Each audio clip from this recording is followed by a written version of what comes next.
Қалайсыздар достар, бүгін мен сіздерге жент в шоколаде жасап көрсетемін.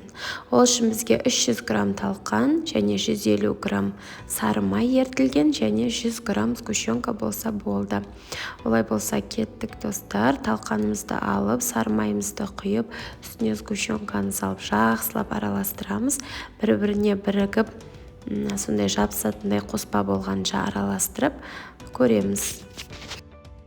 Дайын болған қоспаны достар көресіздер. Егер де қатты тәттіні қаласаңыздар, ол кезде аздап қант қосып жіберсеңіздер болады. Достар, менің каналыма тіркеліп, комментарий жазып, лайк басуды ұмытпаңыздар.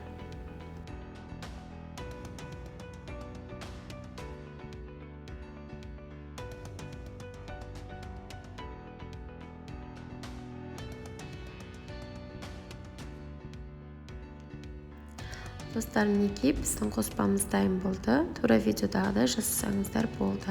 Енді біздің қоспамызды осылай сопақ етіп, женттерді дайындап алдым. Ең оңай тәсілмен жасап көрсетемін достар. Енді өздеріңіз қалаған формаларыңызға салып, түрлі пішінде осылай женттің әртүрлі етіп әсемдеп қойсаңыздар болады. Достар, міне жентіміз дайын болды. Енді осы тұрысында біз холодильникке салып жарты сағатқа қоямыз.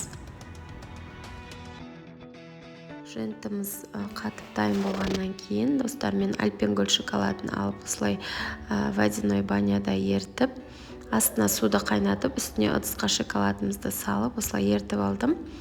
Және де осылай тура видеодағыдай жентімізді шоколадқа малып алып, осылай пергамент қағазын төсеп соған қоямыз да морозилкаға жарты сағат, 1 сағатқа қойып қатырып аламыз.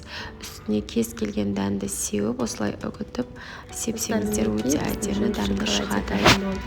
Достар, мен асығыс болғандықтан жарты сағатқа қойып үлгердім.